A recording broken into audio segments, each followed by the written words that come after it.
Well, hey everyone, welcome to the Ridge Community Church Online. It's so great to be with you wherever you are joining us today. In fact, I hope you had a great Thanksgiving weekend, and we want to hear a highlight from your Thanksgiving weekend. So go ahead and tell us about it in the chat, or if you're joining us later on YouTube, welcome, leave us a comment, and we just want to hear maybe what you ate or maybe a fun memory that you had this Thanksgiving weekend. My name is Tyler. I serve as one of our pastors here at the Ridge, and I'm excited to come to you from our online studio here at our Greenfield, Wisconsin campus. And it's just a great day to be here as we are wrapping up one of our biggest and best seasons that we do each year as a church called Live Big. And Live Big is so great because everyone at the Ridge is a part of Live Big. All of our Ridge kids, all of our Ridge students, every adult that attends either in person at one of our locations or online.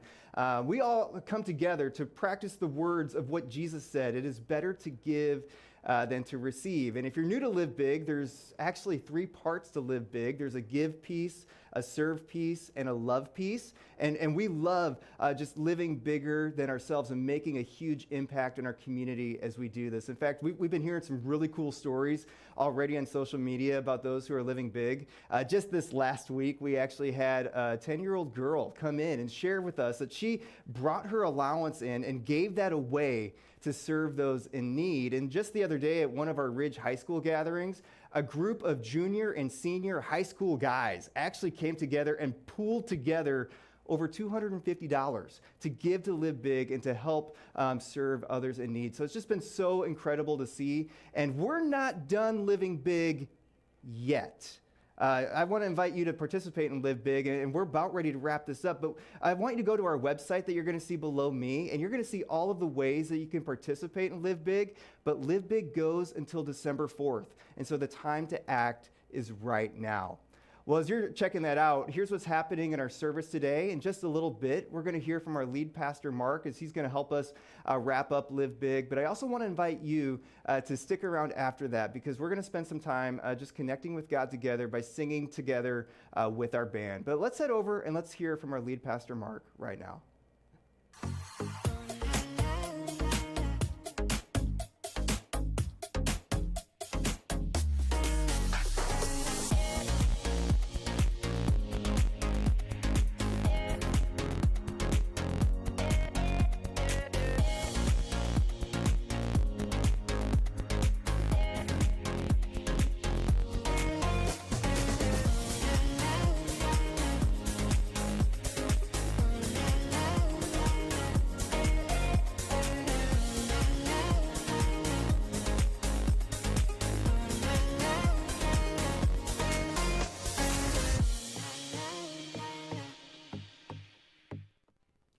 There are certain holidays that remind us to focus on things that we know are important. For example, Thanksgiving. I hope everybody had a great Thanksgiving. But what's Thanksgiving? It's a day of gratitude that reminds us of just how much we have to be thankful for. Another one, Mother's Day, a day to celebrate the impact that moms, you have on our lives. New Year's, a time of year where we turn the page on last year and we look at hope to a new year. And there's just something about the new that motivates us to make changes in our lives. Valentine's Day, a day we put a special focus on that special someone. Or guys, it's the one time of year many of us buy flowers. These holidays are important reminders of what's important. But let me ask you a thought-provoking question. Why don't we live this way all year? Why do we need some of these holidays to remind us of these things? At the Ridge, we have our own version of this as a church. It's growing into a holiday season around here. We call it Live Big. For Live Big, we challenge our entire church, and even those who aren't church people, to a season of giving. The idea came from these words of Jesus. He said this, "It is more blessed to give than to receive." Jesus is telling us something that we all know from experience. A life of giving is greater than a life of just receiving. And he's not saying that receiving is bad. I mean, we can't give if we have nothing to give. He's reminding us that our tendency is to believe the exact opposite. And what makes it even harder is that the message of culture is also the exact opposite. The message of culture is this: it is more blessed to receive than give. That the more you have, the happier you'll be. You've probably heard people say this, I've heard people say this, money and stuff can't buy you happiness. every time I hear that, I always think, well, I would at least like to try it. But the reality is, I don't need to try it, neither do you. Because we know from experience, this isn't true. You know, if I said to you, tell me some stories of when you wasted money, none of your stories would go, well, I gave to and they were in need and I regret doing that. Most likely they would go, I bought such and such and now I don't even know where it is. Or I wore it once and it's hanging somewhere and I don't even know where it is. But the allure of culture is so alluring. It's why the message of Jesus is so challenging for us. Well, let me just do a quick review since this is our final week of Live Big. You know, there are 3 components to Live Big. We have the give piece, we have the serve piece, and we have the love piece. In week 1, we talked about the give piece. And we challenge everyone to give financially to Live Big. That for a season, our filter is, I'm going to sacrifice. I'm going to say no to me so I can say yes to others. And I gave a reference point for giving, and that reference point was $50 per person. You know, for some, that's living big. For others, it's just a night out to you. You know, living big might be 500 or 1,000, 5,000, 15,000. You know, 100% of it goes to specific needs from great nonprofits who are helping those in need. In other words, we give it all away. So here's how you can give.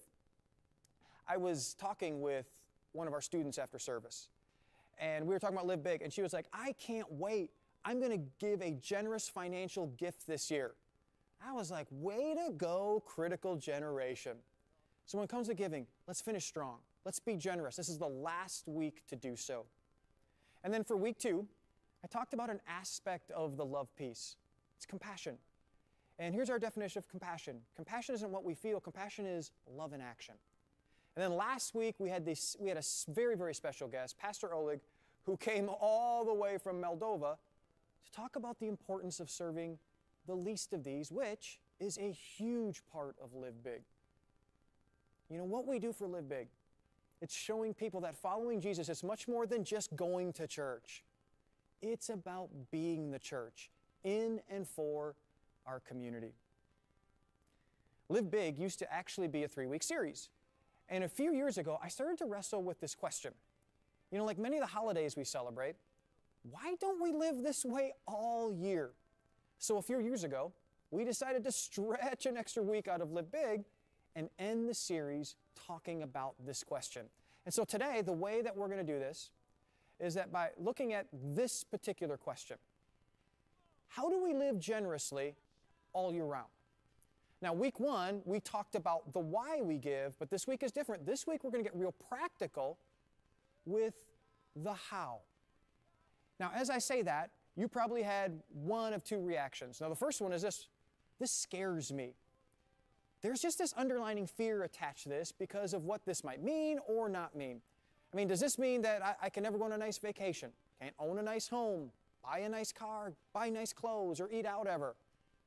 Personally, I struggle with this fear because my first reaction is, well, what do I have to go without? Or what will I miss out on? You know, that tension you feel is normal, and these questions are normal.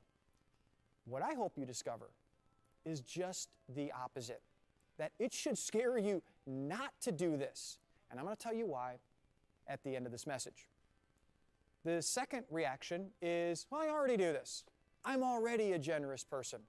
You know, for example, you know, in my house, when the Girl Scouts come, we always give because I love the peanut butter Girl Scout cookies. What most of us don't realize is there's a difference between random acts of giving and living generously. Random acts of giving is giving in the moment. I buy Girl Scout cookies when they come to our door. Everybody knows how to do this. But random acts of giving are not generous. They're random acts of giving. Now, the way to understand the difference is similar to how we all consider ourselves good people. You know, if I said to you, hey, are you a good person? If so, raise your hand. You would say, yeah, I am. Now, if I responded with, I don't think you are, here's what you would immediately do, besides no longer attend this church. You would tell me about a time you did something that was good, and because you did that, you know, I'm a good person. Just a little side note, just some free relational advice. This is the reason you can never win an argument with that special person. Because what you accuse that person of, they have an example of when they did whatever you said they never do. We use the same logic with giving. So I'm going to push us today. Because if this is what you do random acts of giving, but you aren't living generously. And as a Jesus follower, this isn't optional. This is our calling. This is our opportunity. This is what it means to follow Jesus. And so I want to begin by talking about 3 myths of generosity that permeate our culture. And I'm going to start with these because I think these will help us see the difference between random acts of giving and actually living generously. Here's the first myth. Generosity is spontaneous. Not true.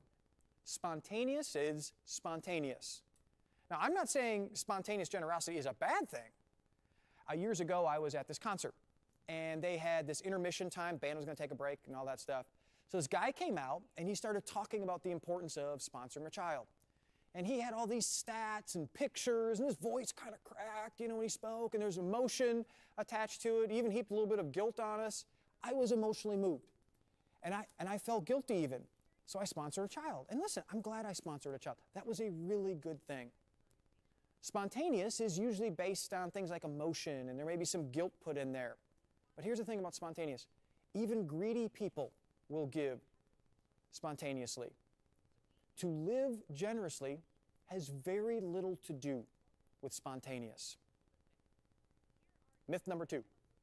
The amount is what matters. Once again, not true. You can't understand dollars without context. Let's just say this. Let's just say there are 2 people who want to give to a certain organization. One person gives $500, but they only make $50,000 a year. The other person gives $5,000, but they make $1 million a year. Without context, we would say, well, the person who gave $5,000 was generous. In reality, the one who gave $500 gave less in amount, but was more generous. Jesus even talked about this whole idea. There was a time he was at the temple watching people give their offering. We think the offering time is like the least important part of the service. Not to Jesus. How uncomfortable. Think about this. How uncomfortable to think of him watching us give. Well, this is what he was doing. And listen to what Jesus says. Jesus sat down opposite the place where the offerings were put, and he watched the crowd putting their money into the temple treasury. Many rich people threw in large amounts. How did he know they were rich? Because of how they were dressed. But a poor widow came and put in 2 very small copper coins worth only a few cents. How did Jesus know she was a poor widow? Because of how she was dressed, and most likely she was alone. Calling his disciples to him, and so he's going to use this as a teaching moment for them. Jesus said, "Truly I tell you, this poor widow has put more into the treasury than all the others. They all gave out of their wealth, but she, out of her poverty, put in everything, all she had to live on." Jesus must not have been a numbers person because she didn't put in more. She put way less in. Jesus gives us a new filter for generosity, a kingdom filter. Generosity isn't about an amount. It's about the level of sacrifice. The rich people who gave didn't affect their life at all. The widow, it affected her entire life. We hear stories of people giving big gifts, and our reaction is often, man, it's so generous. But what's a lot to me, because of my income and financial situation, might not be a lot to you, or vice versa. Third and final myth. Rich people are generous. Definitely not true. Rich people are rich. Generous people are generous. Not the same thing.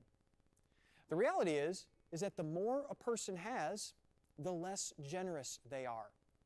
A recent study showed that Florida, Texas, California, and Arizona ranked near the bottom of the most charitable states. And they have some of the most wealth in our country. I have had the opportunity to lead both our church and other churches through capital campaigns. And what a capital campaign is that we go through a season where we ask everyone to sacrifice so that we can expand to help more people find Jesus. Across the board, those with less gave more from a percentage standpoint than those with more.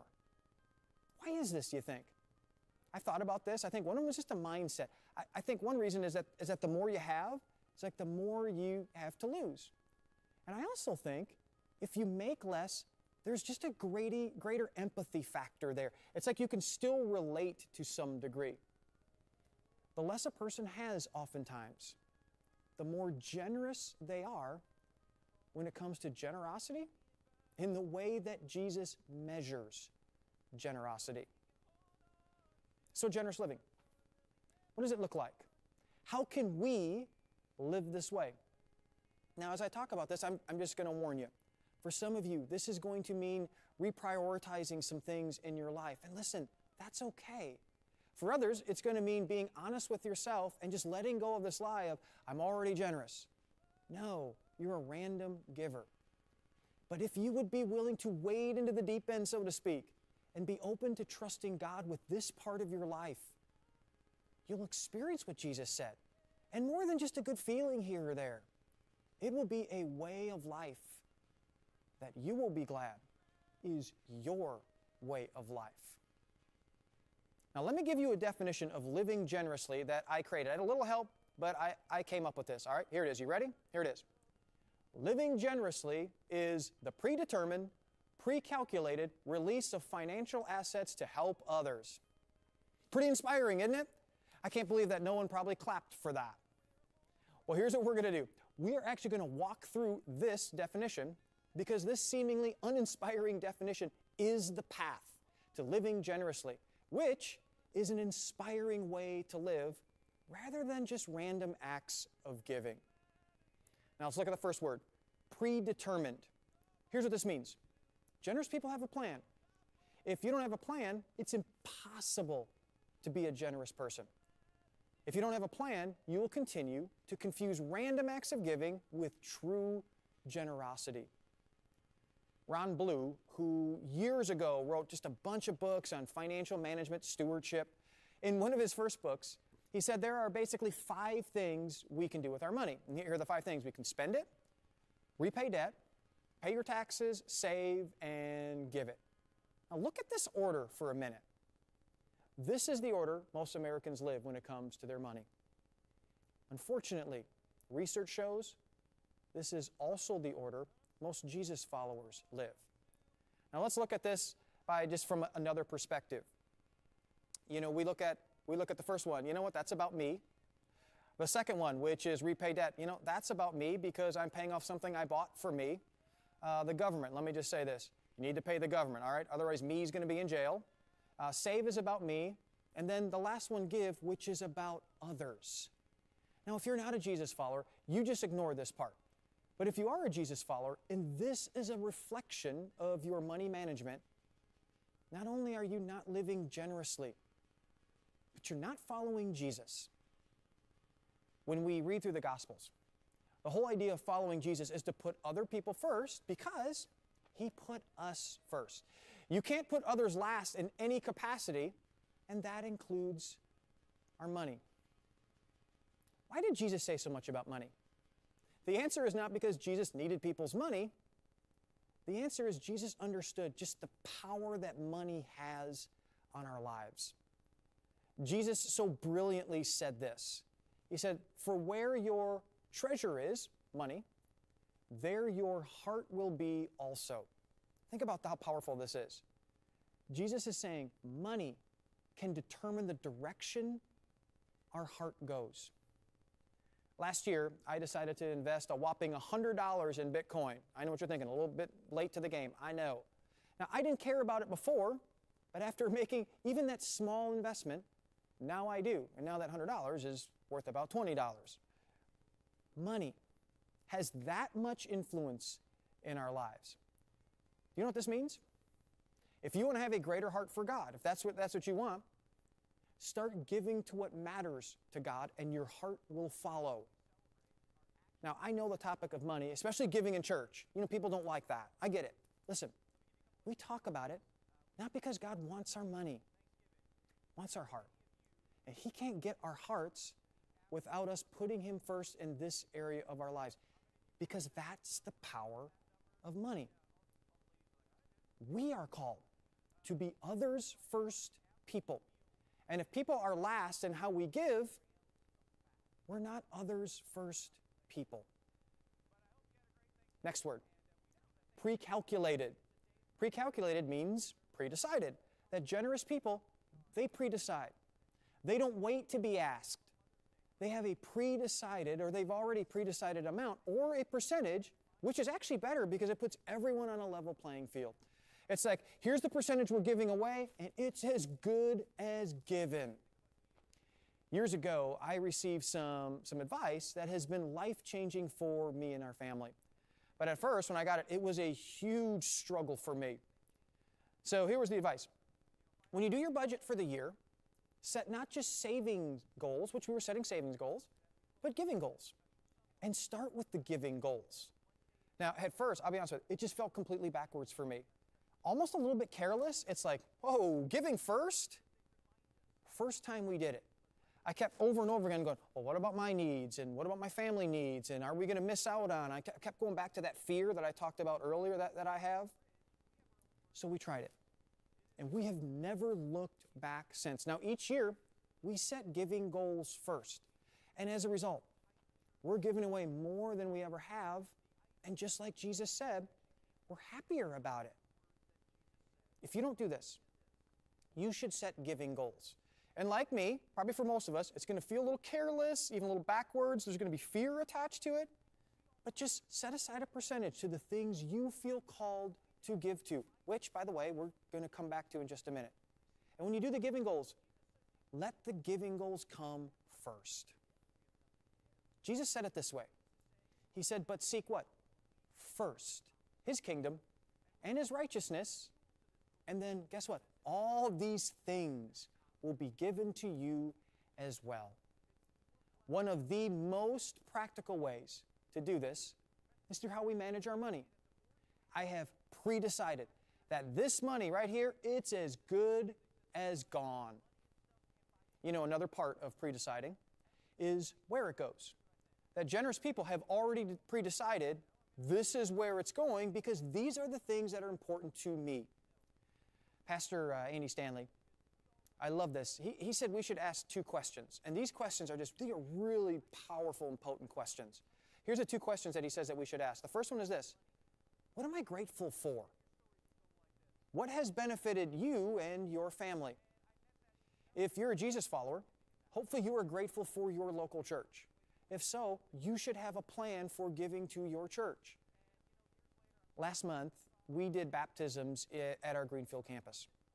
And I was in the crowd, and I'm listening to people tell their stories. And man, there were people, they were telling their stories about being set free from bondage, from addictions and other things. People that were far from God, finding their way to Him. Kids and students, they were sharing their stories. I'm just sitting in the crowd. I'm like, wow. I am in.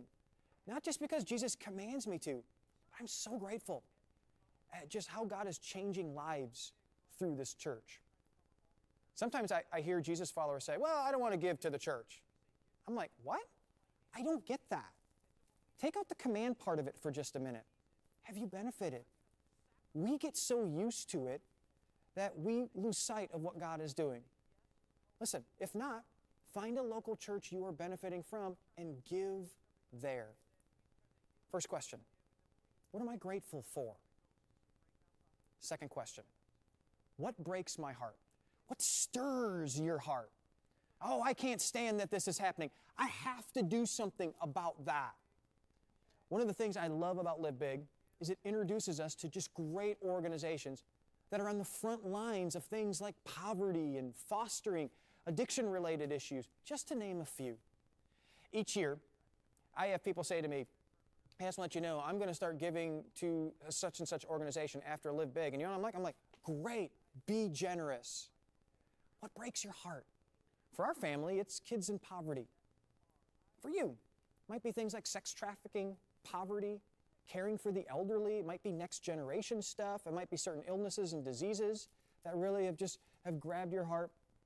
Whatever it is, set aside an amount and give to them. Final part of the definition, release of financial assets.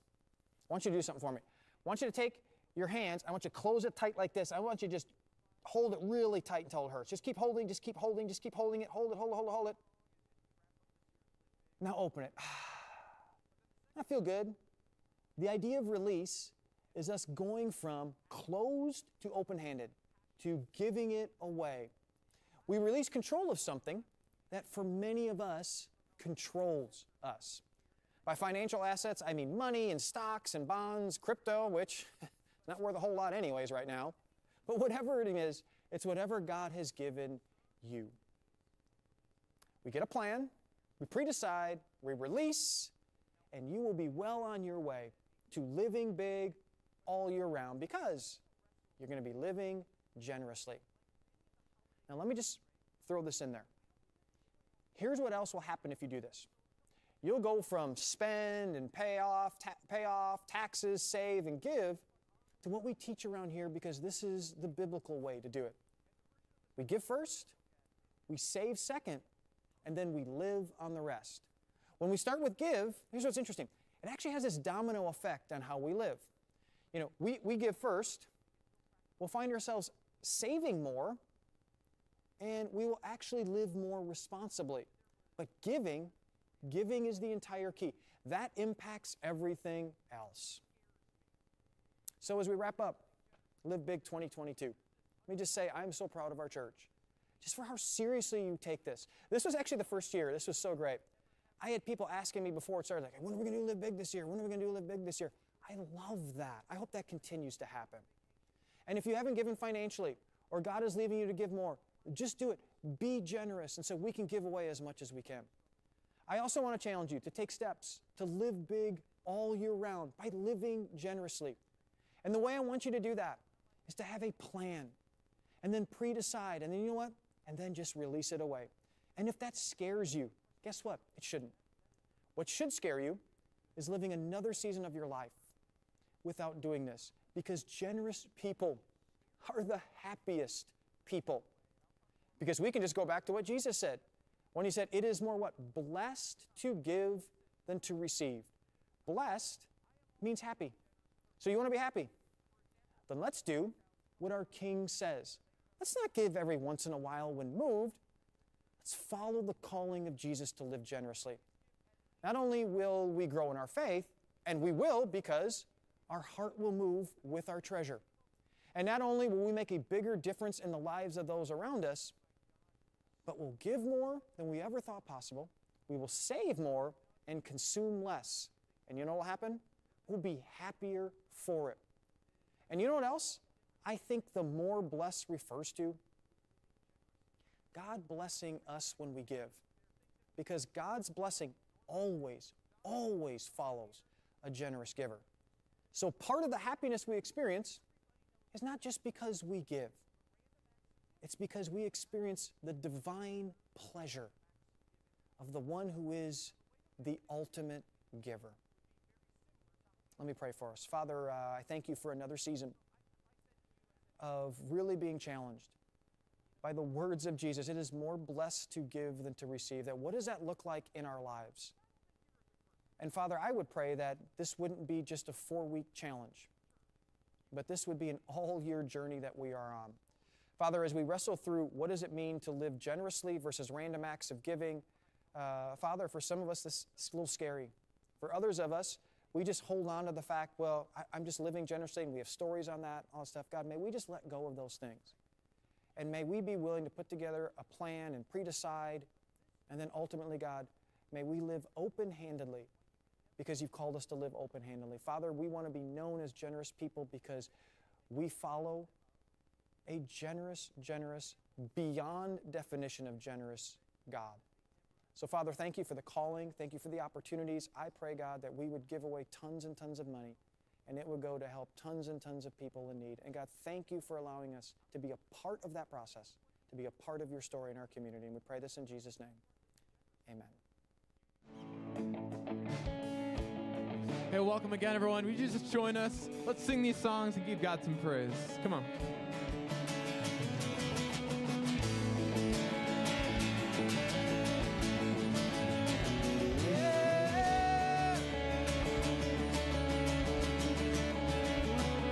Let praise be a weapon that silences the enemy.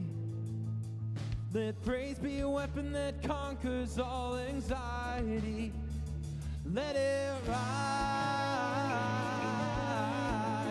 Let praise arise. Yeah.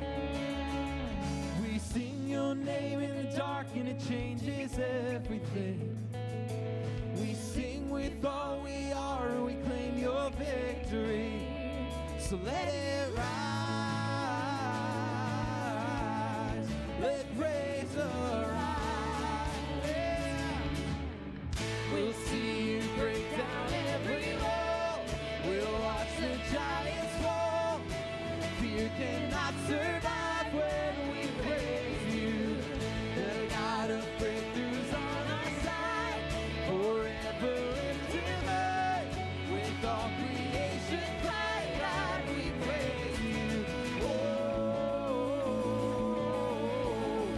we praise you. Let faith be the song that overcomes the raging sea. Let faith be the song that calms the storm inside of me. Let it rise. Let faith arise. Yeah. We'll see you break down every wall. We'll watch the giants fall. Fear cannot survive when we praise you. The God of breakthroughs on our side. Forever lift him high.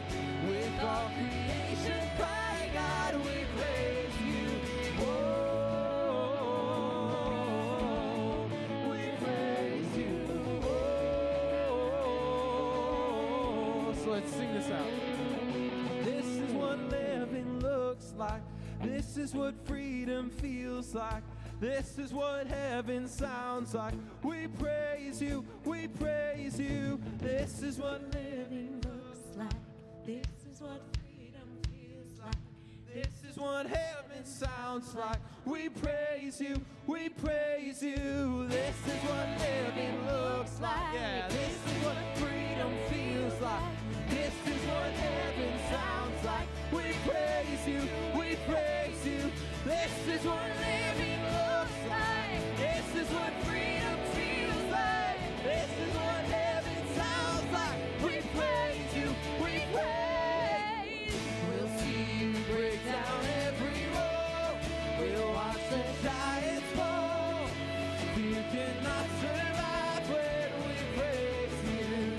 The God of breakthroughs on our side. Forever lift him high. With all creation cry, God, we praise you. We'll see you break down every wall. We'll watch the giants fall. Fear cannot survive when we praise you. The God of breakthroughs on our side. Forever lift him high. With all creation cry, God, we praise you. Oh,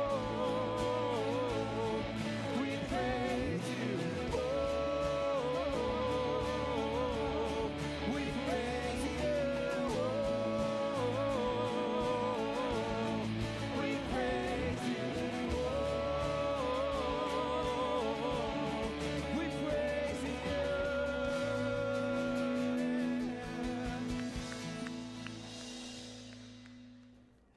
As we live big, not just during the season, but as all year round, as Mark shared, it's important to remember that as we do this, as we are giving more than we receive, we are making a difference in our communities. And the reason how we are able to make a difference in our communities is because we are helping lives be changed and be transformed and experience the hope of Jesus. Now, here's how this works.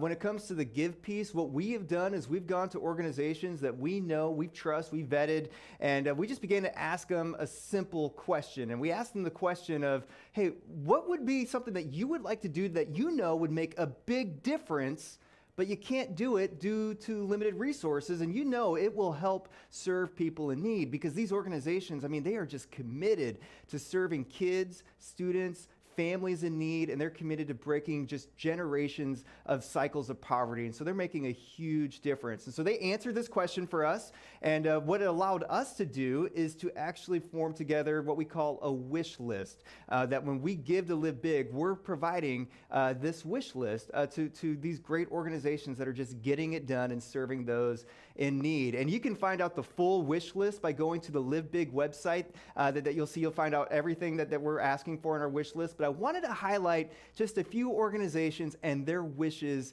today. And you're going to see some pictures of Hope Street on your screen. Hope Street's the first organization that I want to highlight. Here's how Hope Street describes their mission. They say that they provide housing and healing to men, women, and children whose lives have been profoundly affected by the toxic environment that they either grew up in or their own choices or drug and alcohol abuse. Now, Hope Street, they're providing a lot of hope to the people living in its neighborhood on 26 and Capitol and Milwaukee. And for their wish list, what they've asked for is to actually provide new countertops and replacement appliances to replace the ones in their units that are currently falling apart or failing. And they're also asking for help with their plumbing, because they're in a building that's over 100 years old. They have these frequent plumbing issues that they haven't planned for in their budget. And meeting these needs will help them serve the people in need that they get to serve. Another organization that you'll see some pictures of on the screen that we love partnering with is in the heart of Milwaukee. They are City on a Hill. And let me just share a little bit about what City on a Hill describes themselves. They describe themselves as located in the heart of Milwaukee and dedicated to ending the generational cycle of poverty in Milwaukee by empowering individuals to make sustainable life change. And their item for their wish list is very unique. Let me read this to you. They want to build and staff a media studio to empower the voices of youth, neighborhood councils, alumni, and others to share their stories. In particular, they want to equip students to utilize podcasting to flip the narrative of what is possible in low-income neighborhoods. And that allows them to actually share the story and help break these cycles of poverty. Third organization I want to highlight is actually New Hope Eurasia, led by Pastor Oleg. And Pastor Oleg was with us this last week to share with us during our Live Big series. And New Hope Eurasia is based out of Eastern Europe. They serve countries like Moldova and the Ukraine. And Pastor Oleg has brought to us just this incredible awareness of human trafficking. And if you missed his message last week, I really want to encourage you to go back on our YouTube channel and catch up. But here's what Pastor Oleg is asking for that we're putting on our wish list. And he's asking to fund a national human awareness trafficking campaign in Moldova. Pastor Oleg shared with us that orphanages and women's shelters are highly targeted areas for sex trafficking.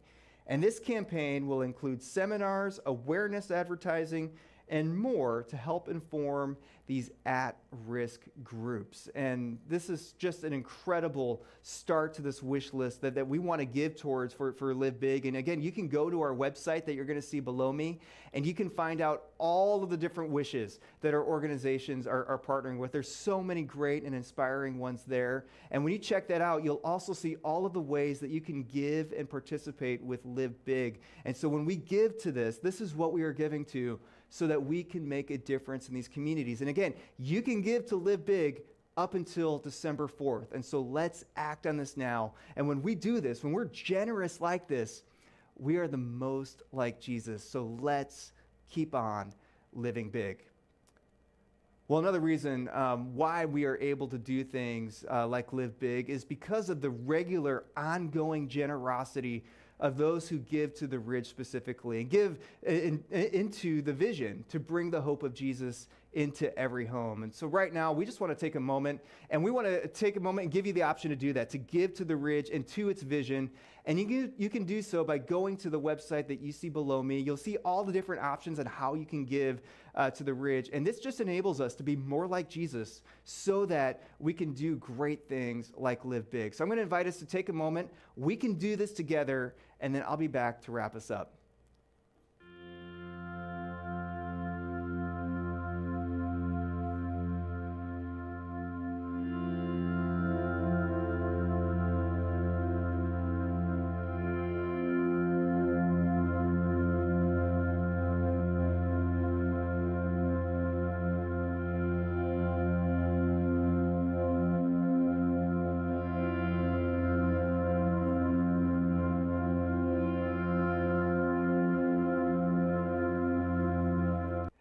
Thank you so much for doing that. And as we are wrapping up Live Big, I want to invite you to join us next week as we kick off a brand new series called It Is Well. And here's what we know about this season. I mean, the Christmas season is upon us. You probably already have your Christmas decorations up, or you're thinking about getting them up right now. And we know for many of us, this is the most wonderful time of year, and it should be the most wonderful time of year. But also for many of us, right now, it might not feel all that wonderful. I mean, we're feeling the ongoing stress. I mean, we're feeling the stress of the calendar filling up. Maybe there's some relational tension. Maybe there's some budget concerns due to inflation and buying all these gifts, and we aren't sure what we're going to do and how we're going to do it.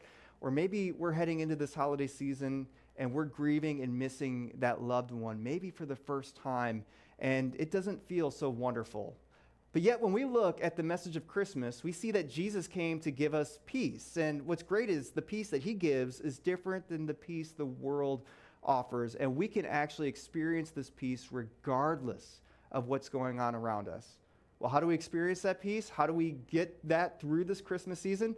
Well, that's what we're going to talk about during It Is Well. So join us, but don't join us alone. Invite a friend, come to one of our in-person locations, join us online, this is a great series to invite a friend to, and as we're doing this, as we're living big, we're partnering with Jesus to fulfill the vision he has called us to fulfill, and that is to bring the hope of Jesus into every home. Hey, thanks for joining us today. Have a great week.